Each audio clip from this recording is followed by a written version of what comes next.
We mix conscious energy with electromagnetic field generation, and we're able to convince any living organism, we'll convince bugs that it's better to live in the pasture next door than in this pasture. We're in San Antonio, Texas, and we move crickets out of a commercial establishment, and we convince the crickets that there's more hospitable environment across the road than what they're being subjected to, and they literally moved across the street. I really had an epiphany that pharmaceuticals are mostly evil. You know, they take care of the one problem that someone is taking that pharmaceutical for, but it can create 50 other ones that they never tell you about. Welcome to Business Game Changers. I'm Sarah Westall.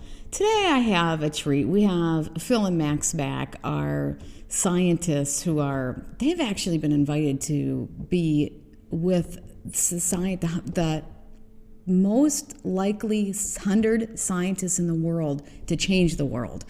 And they are recognized as that. Very exciting for them and for us to have them coming back on a regular basis. But they're going to talk about the study of consciousness. They get into all sorts of interesting things with that. They get into C60. Also, we have Dr. Loretta Ivory and Dr. Joe Nieusma joining them. And they're going to talk about toxicology and also the fantastic results of Dr. Loretta's eyes and the blindness and the reversal that they're seeing with C60, actual demonstrative results, pictures, and facts that they're seeing. And then for our Patrons, we get into the research now that's being done on aging, and specifically when it comes to looking younger and what they're finding. So that'll be a Patreon only. And I just want to tell my Patrons, thank you so much for supporting the program. I really appreciate it. And for those who have been donating directly, thank you so much as well. You can also donate using cryptocurrencies. I have the links on my website at sarahwestall.com. Thank you so much. Let's get into that interview now with Phil and Max and our two doctors. Hello, everybody. Welcome to the program. Hi. Good morning. Thanks to be here. We have Phil and Max, who are our regulars now. And then we got Dr. Loretta Ivory, and we have Dr. Joe Nieusma. Hi, I'm Joe. I didn't chop those names too much, did I? I think I did okay. Well, and you, the doctors, we're so blessed to have them. They have a lot of information they're going to share with us today. We're going to start with Phil and Max, and then as we get into the topics they want to discuss, we'll bring them in. Sound good? Sounds great. Okay, so let's talk about consciousness, because you have been working a lot on what the meaning of consciousness is, because it's such a hard concept. I mean, what is consciousness? So first of all, can you explain what it is and what people are starting to realize what it is. It starts off with understanding of reality in some way we're interpreting it. And we're recognizing the way we think and observe and sort of kind of learn the cognizance of what we've seen and interpret it. Now, we as humans have this higher consciousness because we can relate to what we can think and talk about versus what animals and how we interact with animals or how animals interact with each other. So consciousness is kind of interpreted by each of us differently. That's the way I understand it. Now let me put mine in there. Let's imagine consciousness as if you put your head under the water of the ocean. And when I say that is a fish that's out of water doesn't realize that when he's back in water, because that's the world he lives in. So consciousness is everything about us, inert as well as living organisms, and it's an unseen vibrational energy.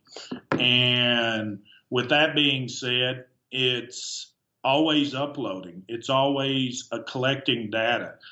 There was research done at NASA where they were using satellites to record every bit of sound around the planet Earth.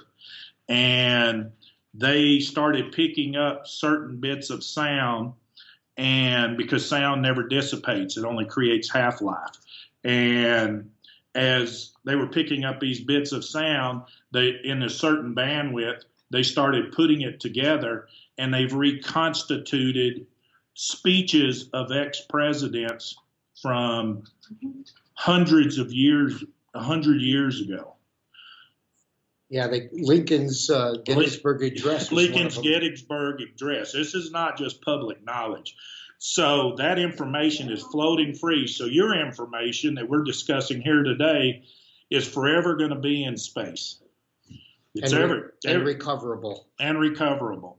So even your conscious, we map brain activity based on wavelengths.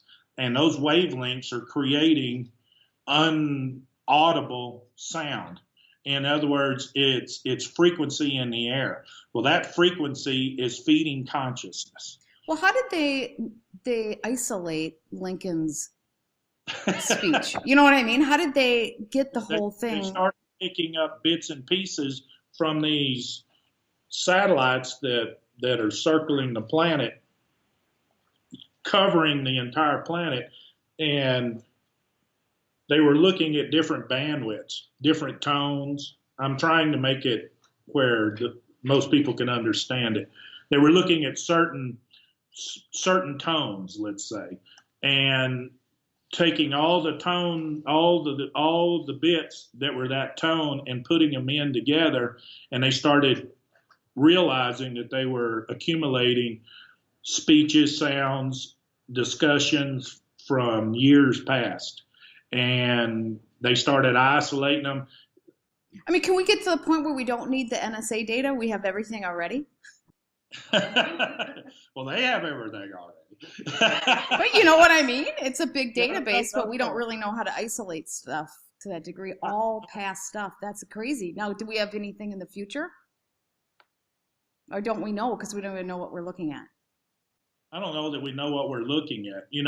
There's nothing. We use consciousness to, Dr. Loretta that'll be coming on is a trained remote viewer. Hey, you need to calm down over there. She's a trained remote viewer. So when you remote view, you are looking into the plane of consciousness at a given spot, whether it's past, present, or future. So consciousness doesn't realize past, present, or future. Right. You presented a question, and the answer is the answer if you know how to get the answer out of it. And that's what we're working with.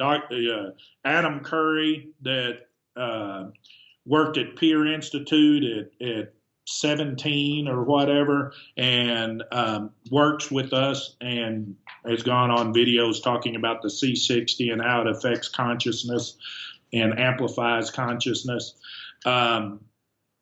He himself, he's coming to my lab, along with Jeremy that we've got that worked with Emoto. And you'll be doing a show with us. Yeah, that'll be really a good show based on the water and how water affects. Now, how does C60 elevate consciousness? Well, for one, I can say personally, it's increased my psychic abilities. I am more sensitive. I am more telepathic. There's a whole lot of opening up of the pineal gland. And I'm responsive to it. I'm noticing it more than I've ever noticed before. So I know that's one of the factors. In fact, that's even reported in some of the research. And let's say let's take this out of the medical realm, and let's just say when you think, when I ask you to tell me what was your favorite age between 5 and 7. And or favorite day, your best friend, and you start thinking, you're communicating with consciousness because your data bank, the information that you have in storage for mass memories is in the cloud. It's not on your brain. And so you're communicating with the information just like getting on your phone and looking at the internet. You're communicating with the cloud, receiving information. Universal consciousness. So if you take the C60 and it increases the amplitude or the antenna capability or communication, let's say it increases your data speed transfer of like a phone, instead of being 3G, it's 4G or 5G. What if this, because of its conductive ability, allows you to increase your communication between you and the source, whatever that source is? And you guys are trying to measure it, right? You're trying to take something that's more of an esoteric idea and put science behind it and structure behind it. Can you explain that? Right now, when Jeremy shows up, we've been doing it at the Semantics Lab in California. When Jeremy shows up, we have actual data of water. And when you think certain thoughts, the movie Men Stare at Goats, which is about remote viewing, and what's his name? What's your Clooney? Dames, Major Ed Dames. Dames, yep. Was a consultant on. All right, so we call it Men Who Stare at Water. So I know it's crazy, but we actually are recording data without outside interference. We have Faraday cage that blocks any electromagnetic fields, and you actually think certain thoughts, either read a card or we talk about it, and we're recording the data. You can physically see it print out on the computer as the water starts changing based on our thought patterns. Just a quick break in the interview to remind you that starting on March 20th, there's a 72-hour viewing window to watch the documentary video series on how to grow 50% of your food in less than 1 hour per day. You will have way more nutritious food coming out of the supermarket, traveling 1,500 miles and then to your table, wasn't ripe when it was picked. It can have upwards of 70% less nutrition than the food, the vegetables that you're picking out of your own backyard. Big difference from the nutritional value of your supermarket from your backyard. You will be so much healthier. Your family will be sick less often. So 72 hours free viewing starting March 20th. And the link is here below and in the video description. So let's get back into the interview now. Emoto had done this with symbols on water bottles and glass jars and such. And so this is just spin-off of that knowledge and using consciousness to influence and even record that information. And do you think consciousness, if we start to understand how to control consciousness and direct it, we can heal? There's infinite possibilities, right? There are healers who lay on hands and focus and go into altered states for expressing that level of consciousness and making changes. So, yeah, we're trying to identify those parameters and capture them and record the information and maybe even improve instrumentation to record that. Well, because you have to be able to prove that it's a science and it happens, and you can what can I say? It's going to work right. Versus it being kind of nobody trusts it and it just seems silliness, right? You're putting numbers behind it and concrete information behind it. And how does it really work? Well, there's instrumentation again is what we're looking for, and we need objective feedback. And then that's one of the things that we relate to. It's the 3D world we live in, and that objective feedback gives us that information, and we interpret it. Now, is anybody else in the world doing this that you know of? I don't think so. Not like you, right? Not about it out loud. We took this technology that we've starting to really understand and master and mix it with electromagnetic field control. And that's how we created Wymekla Tech. I don't know if you ever went to Wymekla Ag and looked at our videos. No, I remember we talked about it a little bit. Can you tell listeners what that is? Well, it's alchemy spelt backwards. And so, because everybody, I got 100 emails. What are you saying? It sounds like I'm going blah, blah, blah. So it's alchemy spelt backwards with ag on it. So it's Wymekla Ag. And what we do is we mix conscious energy with electromagnetic field generation, and we're able to convince bugs, any living organism, to maneuver based on conscious changes in its immediate environment. We'll convince bugs that it's better to live in the pasture next door than in this pasture. So the pasture next door, if it's another farmer, they can have farmer wars between the bugs. Okay, they just keep sending them down the road until it reaches a non-habited environment. I mean, we're in San Antonio, Texas, and we move crickets out of a commercial establishment. They have mass crickets forming for breeding season, and this commercial group reached out to us. We said, yeah, we can come. So we went down there and set up our boxes, no sound, no anything, and we convinced the crickets that there's more hospitable environment across the road than what they're being subjected to, and they literally moved across the street. That is so amazing, and it works every time? Yeah, we're getting paid to do it. That's amazing. Now, how do you do it? I mean, how do you send a cricket a message that this is a terrible environment to live and you need to go next door? This is part of the conscious research that we've worked in. I mean, there's, let's just use you example. Let's say you have middle-class suburbia home, and I come into your home and you pay your taxes and your house payment and it's full, and I come in and say, you got to go. You need to leave because you're non-conducive to the environment. And you'll go, no, I'm comfortable here. You know, this is what, and then I say, okay, look across the street or look down the road. There's a 8-bedroom swimming pool house, and we'll give that to you for free if you'll take everything you got and go the other direction. So not only do we push the crickets by giving them an uncomfortable feeling, not harming them, giving them an uncomfortable feeling where they're at, but we also pull them by insinuating that the environment where they're going is more conducive for their action. So frequencies and vibration come into play.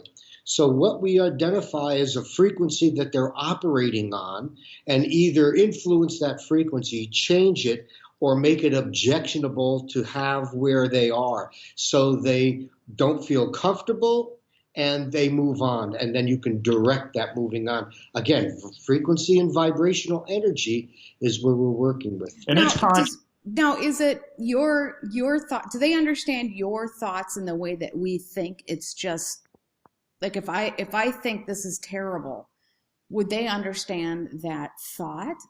Could you take my frequency of that and map it to their frequency?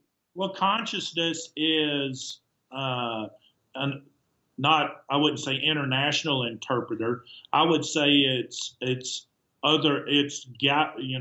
space interpreter.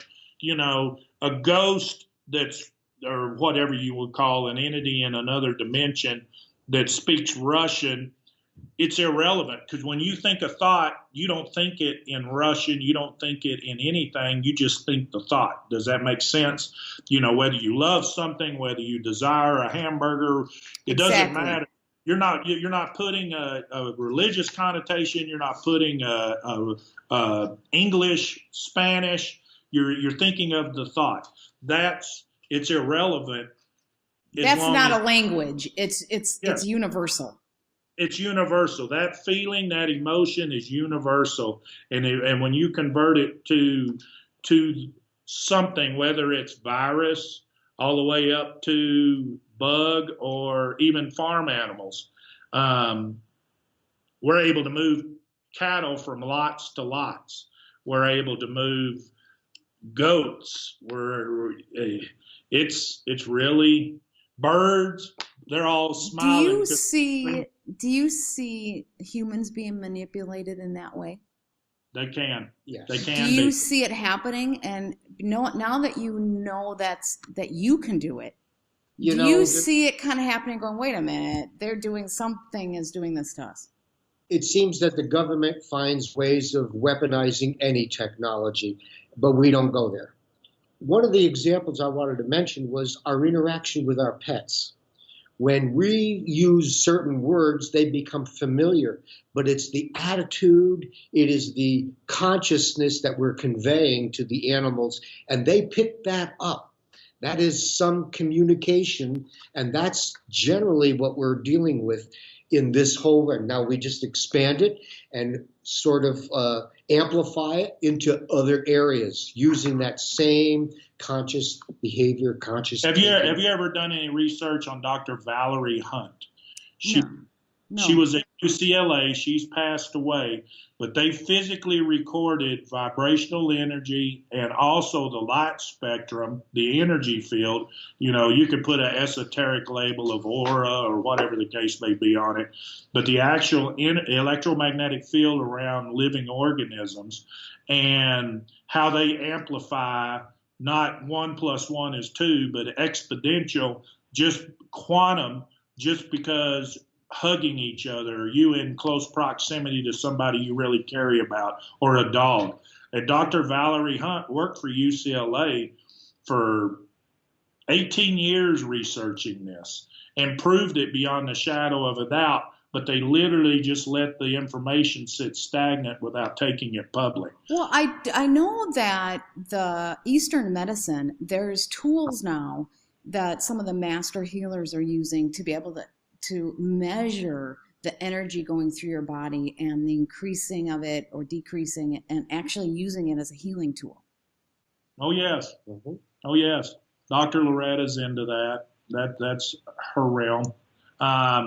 We don't look at anything in a religious or non-religious or medical or non-medical attitude. We look at it as research. We take everything we don't care if it's John of God or Lassie. What do those two things have in common, and how do they communicate, or how do they do what they do without verbiage or command? But what you do, which is why I like talking to you, you're not just scientists that have a cold heart. You're very loving, and everything you want to do is for the goodness of humanity. And that I know, because I've heard that so many times, and when we talk about that. So even though you don't look at it from a paradigm of religion, you're trying to look at it objectively, you are very adamant about applying it in a way that's good. Yes, I've spoken at several universities, and I had people in their departments stand up and ask, well, these bugs or these things that you're trying to move or convince to go elsewhere, what's the final result of them? If the final result is adverse to whatever we're trying to work with, they're going to upload into the cloud. They're going to upload into consciousness and warn the rest of the group, and it's not going to happen. In other words, it's instantaneous update. So we have early videos. We'll share them with you sometime, where we were doing research in California, and we had crickets in these triangular tubes made out of clear plastic tubes with tubs on the end of them. And we would program cards and literally stick them underneath the Tupperware boxes at these tubes, and we can make the crickets move wherever we wanted them in these tubes. That's just amazing. Now, how do you think it can be applied to helping with the bees and the pollination? We've offered. In fact, we're in communication right now about the last white male rhino that is dying in the Sudan. In Kenya. We're in communication with the doctors about our technology helping them in an attempt to save the rhino. Excellent. So everything we do has a non-hostile result at the end. So, But what about the bees? Because I know we have a big pollen problem and stuff. Have you been in contact with those people as well? that we've reached out. Some people just. Well, they don't quite believe it. They don't understand it. But now Well, that you have people, I mean, you're actually getting paid and this is working and people are happy. Now, do you see this eventually being getting rid of all pesticides and this is what we do? It can be totally influencing everything in the world, but one step at a time. We're starting small. We're starting to identify that path that we can remain on and expand it as we go. Yeah, will we be around long enough to weather taking pesticides and herbicides away from these big conglomerates? I mean, we played pretty particular in who we've danced with. We're in organic farms, we're in organic vineyards, we're in marijuana grows, we're in areas where pesticides and herbicides affect the final product. So they're looking for solutions. We're not trying to convince Jim Bob that sprays his tree every day to not do it because he wants convenience. The problem with this is we've manipulated the environment, Mother Nature, and everything for our egos and our own benefit for convenience. We want plants to grow when we want them to grow. We want vegetables to grow when we want them to grow. We want them to grow out of their environment. We want bugs to go away when they're naturally called in because the plant's under duress. All of it's a perfect cycle. And we've completely manipulated it, and that's why we're in the dire situations that we are on this planet. Because we don't know how to work within the normal patterns. But you've done some pretty interesting research with C60 as well, and you're one of the ones that really brought C60 along with scientist Ken. He's going by scientist Ken, which is going to be more like Bill Nye the Science Guy or something. You've brought C60 to starting to be really known out there, but you're starting to really learn a lot of interesting things about C60, and there's a lot more research behind it. We have Dr. Loretta who can share some of her experience. Can you start talking about that and what happened? Yeah, so that we don't just sell C60. We didn't create C60 as a market tool like other individuals. We created it to help our friends and family and to do research with, because that's our forte is research. And the research is where the answers are found and where we're able to expand what we're doing. Now, our C60, when I talk about Wimeclatech and conscious field, our C60 is involved in that. So not only do you get the chemical attributes of C60 and whatever oil it's mixed in, but we use our frequency technology on our C60. So other people that have used ours are kind of shocked at what they feel and see because there's a defined difference. So it's the unseen that's doing a lot of things that you may not get. Loretta, you had some eye issues, and then can you tell us about what happened and then how C60 became a big part of what you're doing? I sure can.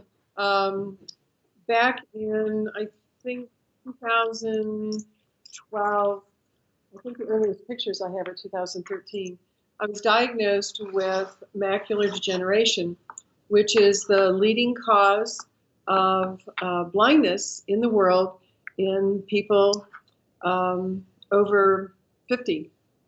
And what happens, and I shared the pictures with you, is that the back of the eye, the fovea centralis at the back of the eye, is damaged or becomes damaged. And so people begin to lose central vision. So that's the one, where you look straight ahead. And over time, that spreads to the whole back of the eye. And people go completely blind. And I did everything that you can imagine that would be beneficial to halting that progression. But in the pictures that I've sent you, you can see that the condition continued to progress. And in medical science, they believe that it is incurable, that is, excuse me, progressive, and if you're really lucky, you'll die before you go blind. So that's kind of their mindset. They've not seen, because believe me, I check clinicaltrials.gov. I am on the internet all the time looking for things that would be beneficial. I even spent a week down in Texas working with an ophthalmologist who promotes, yeah, there you go. He has pictures. I don't know if you can I think see you've this. got the power. Yeah, I'll be putting the pictures up over. Yeah. So I spent a week down there with an ophthalmologist who lectures all over the world on reversing macular degeneration. So at the end of that week, we had our exit interview, and he said that there was so much scarring already in my eyes that the best that he predicted would be that we could slow the progression or halt the progression. He said there's no way that we could reverse the damage. And this is the best in the world, right? I mean, you're talking to the best people in the world. And so, but they do, today's technology could at least halt it, they think, the best possibilities. Were you already experiencing blindness at that point? No, not blindness, but certainly reduced vision. My best corrected vision in my right eye before October was 20/40. This is the best it could get. And so under 20/40, you're not allowed to drive. So that was really, really, really scary. So now what happened when Max and Phil came into the picture with C60? This is when your life changed, right? It changed in the interview in my kitchen. So, because I was talking to Max, and he said, you're not taking enough C60. Dr. Joe says that you need to saturate the entire body for the antioxidant effect. And so Max and I made a deal, and I started taking the 4-ounce bottle, this every Sunday. So over from the time I got up in the morning, the time I went to bed, I would have taken an entire 4-ounce bottle. So it's 4 tablespoons. And usually took it with food, but it wouldn't make any difference. 4 ounces. 2 ounces. 2 ounces. Sorry, 2 ounces. 4 tablespoons. I was right about tablespoons. Yeah. Don't ask me to do math on Wednesday.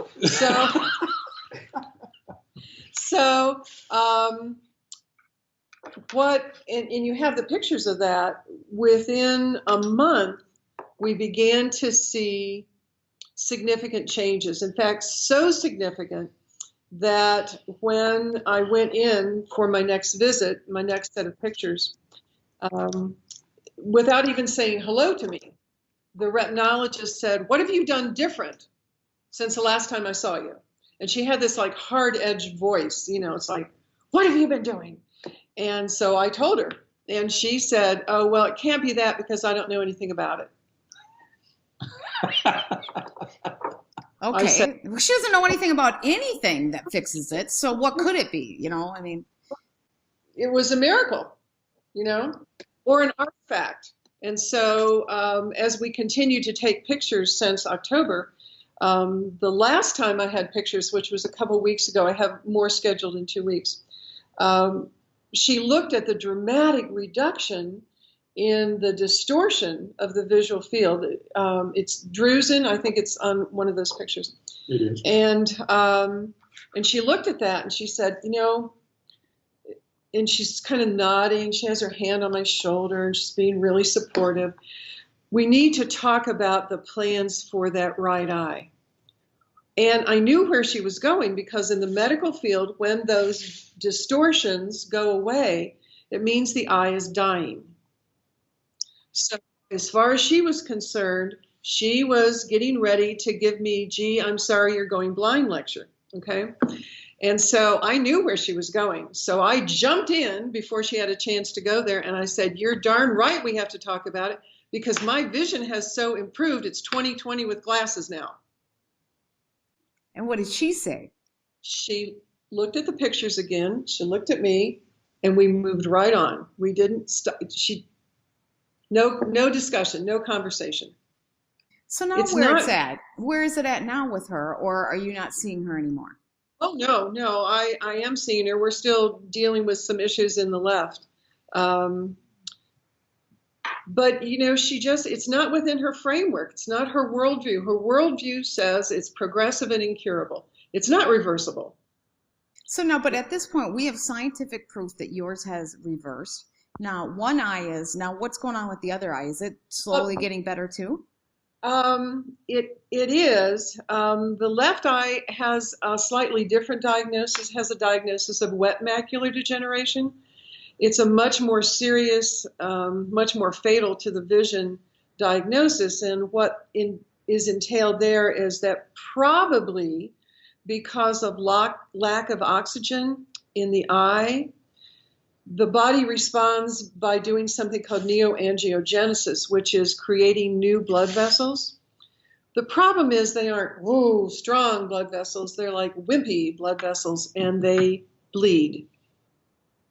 And so you end up with blood in the eye that then clots, and then even more damage from even less oxygen. And so that's an entirely different situation, but I will say that we have seen in the pictures pretty impressive improvement there. I have pictures in 2 weeks. I'm really excited to see what's going on there because I think she's going to be really surprised. But you have to keep in mind that the treatment for wet macular degeneration is actually to inject the inside of the eye with drugs like Avastin, which is a cancer drug. And that procedure itself has risks like blindness and hemorrhage. Been there, done that. And pain. There's a lot of that involved. So once they stop the hemorrhaging, their belief is that they need to continue to inject every month to prevent any more from happening. And so that's where I think the C60 is making a world of difference because it's preventing that. Now, how many people in the world are affected by this, and how many people could benefit from this? In the U.S., it's like 56 million. I don't know worldwide. I don't have that data. Somebody could look it up real quick. Right now. So it's, and the thing that I think is so incredible about it is that caught at the point of diagnosis. So it was 13/7. So 4 years into the progression, in my case, before I started on the program, I think if I had been able to start back in 2013, 11 million. We would never, 11 million? 11 million. In the United States? Yep. 11 million in the United States. Worldwide, do we have a worldwide? And so I would never have gotten to the complication in the left eye if I had started on the C60 back in 2013. I mean, that's my belief. Because it's a preventative thing. I mean, now, when do you think young people should be taking it as far as benefiting from it? I think they should start as soon as they have reactive oxygen species, which would be shortly after they clamp the cord. Yeah. Like everybody should be taking it essentially. Yeah, I have grandkids. Babies. Yeah, I have grandkids on it. I mean, they're not going to be taking a bottle on Sunday like I do. But anytime, I mean, even in the process of growth, you get damaged cells. I mean, how many kids do you know? My grandkids play soccer and baseball and basketball and I mean, volleyball. So you're going to fall, you're going to damage your kneecap. If you're in the growth phase, that's great. but the body still needs that help in doing that repair work. I mean, it goes on all the time. We live in a very, very toxic world. In fact, the most toxic world Joe's over there going, shaking his head. Yeah. And we want to bring him into the conversation because he's a toxicologist. I'm not saying that right. He's a toxicologist, and he's been doing a lot of work with water and stuff. So if you could bring him in. Well, he's on my website. He's the toxicologist. Sarah, 196 million people worldwide. Wow. Think of the people that could benefit from this. I'd like to see C60 as an additive to everything. But now, Joe, you are working on a lot of stuff with these guys. Can you share with us what you're doing and how does it relate to C60? You are. Well, first, my name's Joe Nieusma, and I have a Dr. Joe Nieusma. Dr. Joe Nieusma. I have a PhD in toxicology. And I have been in the toxicology field for over 25 years, and I've made a good living with pharmaceuticals.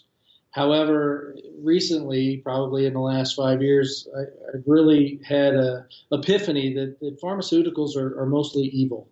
You know, they take care of the one problem that someone is taking that pharmaceutical for, but it can create 50 other ones that they never tell you about. And they're not, are they... How many do you think are evil versus just people trapped in a crappy system? Well, people are trapped in a crappy system, and I think that medicine in the United States is a little arrogant because they ignore all of the Eastern knowledge that's been around for centuries and centuries and centuries, and they think what they've learned since World War II trumps everything that comes into play over looking at active substances that they've been doing for thousands of years. It does make us sound really ignorant and arrogant. Without actually telling them that, yes. Delusional.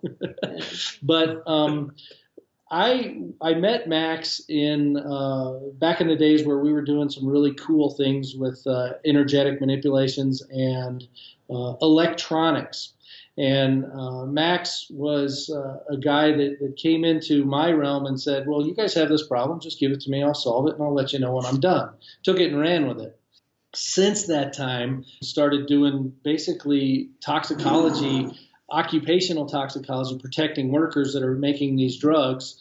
And that paid the bills for several more years. And then Max got back in touch with me and said, hey, I have this product called C60.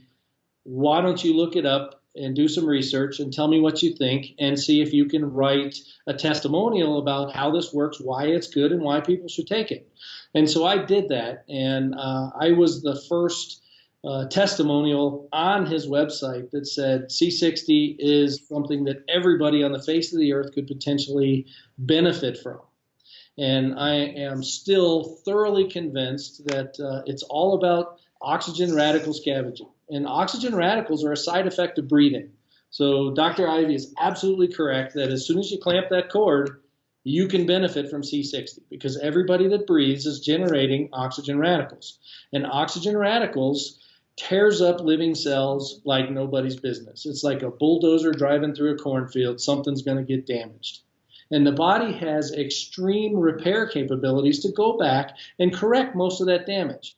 Glutathione, things like that. These systems get less efficient as the body ages. Mm-hmm. And what C60 does is the body has defense mechanisms against oxygen radicals that it without C60, it is spending these resources all the time to do this repair. Now, when C60 is on board, C60 is sucking up all of these oxygen radicals like nobody's business, one of the best on the face of the earth. Mm-hmm. And the body says, wow, I have extra resources. What can I do with that? It goes back to how it's programmed, and it sends those extra resources to healing. That's exactly what's going on.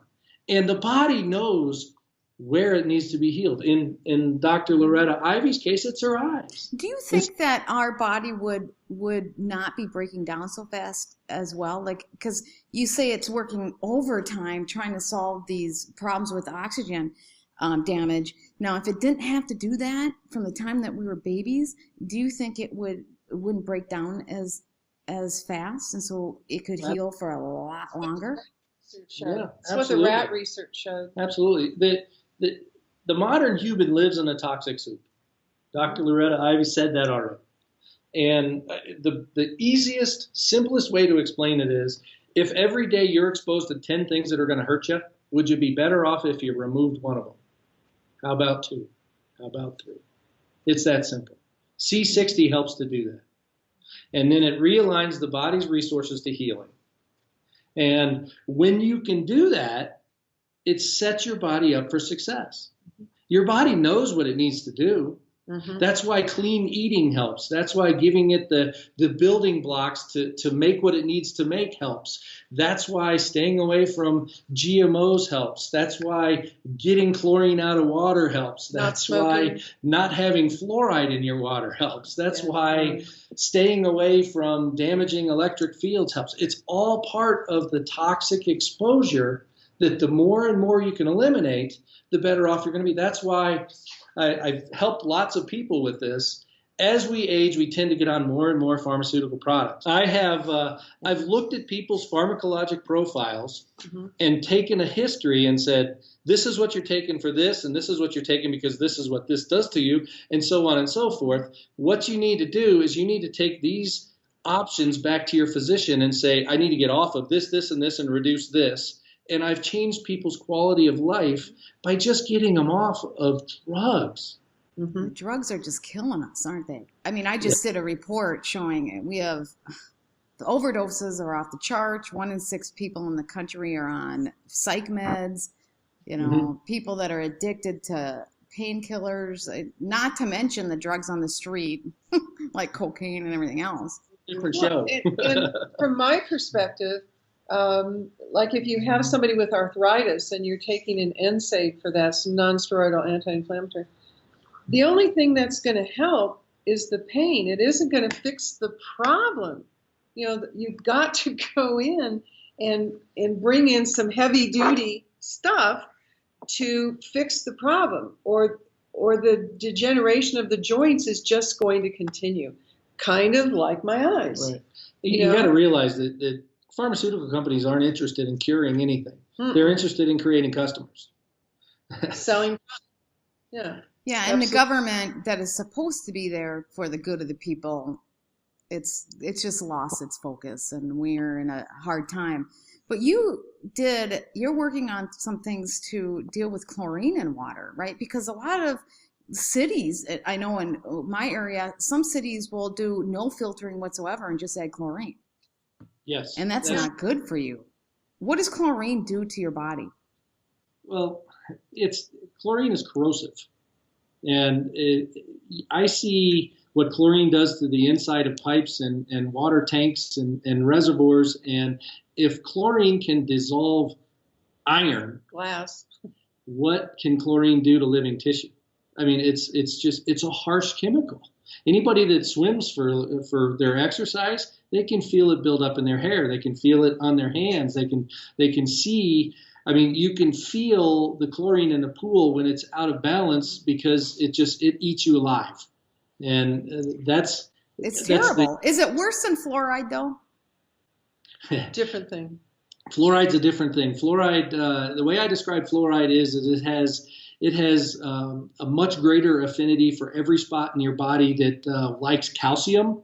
And we all know how calcium is a very valuable substance for biochemistry and life. Fluoride kicks calcium out and sits right in where calcium was and grabs and holds on tight, and you hardly can't get rid of it. And it binds also preferentially instead of iodine in the thyroid, and so people become metabolically slow. And the research on children has shown a drop 10 points in IQ scores. Fluoride was the Manhattan Project was a waste product from building the atomic bomb, and they had a lot of it, and it was a coup by the people that had this waste to get rid of it, convincing the government that, fluoride is good for your teeth, let's put it in water. And, fluoride may be good for your teeth right up until a very small amount. Once you go over that, then it's detrimental to lots of other things. In addition to that, once you swallow it, it's going to tear up your insides just like chlorine. And it's going to kill your microbiome. We know that if we don't have those 2.5 pounds of friendly bacteria in your gut, you're in deep doo-doo. Yes, exactly. It's much like same. Yeah, and so the product that I'm most involved with right now is another one. You said it earlier for Max, that everything is done through love and everything is done through benefit of humankind. Well, Twin Oxide is another product just like that. It is a complete replacement for chlorine in drinking water. And it's a 2-powder process that when mixed together generates 99.9% pure chlorine dioxide, where you can have no free chlorine. So cities, can cities get this and replace their chlorine treatments with this instead, and their citizens are going to be so much healthier for it? Yes. So this would be targeted towards cities. I mean, individuals as well, but if we can get whole cities, whole communities on this would be a major benefit. Absolutely. Tell them about the farmers. That's so cool. There's hundreds of different types of applications, and we're just scratching the surface in the United States. Twin Oxide is a company that's based in the Netherlands that's been in business for 18 years. This product is all over Europe. It's in Asia. It's in Australia. It's in India. It's in Africa. It's in South America. The only reason that I truly feel that it's not in the United States yet is because chlorine dioxide, which has been around since the 1800s, has had to be generated with a generator that if it gets out of whack, it explodes. Twin oxide is a 2-powder process you mix together and you can inject as a liquid into water treatment, and it is much better than chlorine. Chlorine, the federal level has to be 0.2 parts per million residual in a water supply.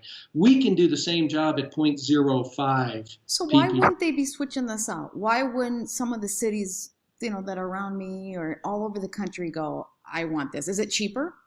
They don't know about it. It's a little bit more expensive than chlorine most of the time. Sometimes it's cheaper, sometimes it's grossly more expensive, but you're missing something in that equation. But with twin oxide coming to the United States, there's one guy who has the license. He's based out of Florida. Florida has 3 people working this, and Colorado has 2. So you can see the logjam in getting it out to North America is that they just don't know about it yet. Okay, so it's just a matter of people knowing about it and getting a hold of it. I need to get customers. And do you sell it, or are you just you're a scientist working on it, or do you actually sell it as well? Both. We're working on applications, and my website, you can buy this stuff, and Max and I are going to put it together where right next to C60 in the same size vial, that yes, it can be for individual use. It can be for very local water purification. We can set it up on a well system, which services a house or a neighborhood. And what we found is that when we feed it to livestock, so that's pigs, that's cows, that's chickens, that's sheep, whatever, you see healthier animals, you see less mortality, you see more respiratory ailments going away, and you see in every single case, you see either decreased or eliminating the need for antibiotics. What is in it? What is it doing that it's working like that? It makes a product called chlorine dioxide, which is a very powerful oxidant, and it will oxidize all of the bacteria, the viruses, the protozoa, the fungus, the algae, the spores, everything. And what this product does is it actually takes out the biofilm in the distribution system. So once you treat a water at a plant, you don't have to send it through a distribution system that's still contaminated. Explain biofilms, because most people don't know what biofilms are. Biofilm is what builds up on the inside of pipes where all of that bacteria live. So you treat the water, then you re-inoculate it as you send it out to people's taps. So we have biofilms in the body too, and bacteria create those to protect themselves from us killing them. And so like Dr. Bob Marshall has this whole protocol about how to get rid of the biofilms so you can get rid of the pathogenic bacteria in the body. Mm-hmm. And so it's kind of that same thing. It's there protecting the bad stuff from going away. And we needed the bad stuff to go away. Absolutely. Well, we're running out of time, and so what I was hoping we could do is talk about the C60 and the aging benefits and some of that research that's happening. But can we save that for my patrons and do that right now as exclusive? That's fine. Okay. Well, thank you so much, and I know we're going to get back together when we do the water thing in another week. Absolutely, I'd love to come back. Thanks. Thank you so much. You and I'll move back out so that Max can come back in. Oh, before I end it here, how can people get to your website? The website where they can get the twin oxide information is twinoxide-colorado.com. Okay, and then where can they get the C60? LiveLongerLabs.com. LiveLongerLabs.com. Okay, great. Thank you very much.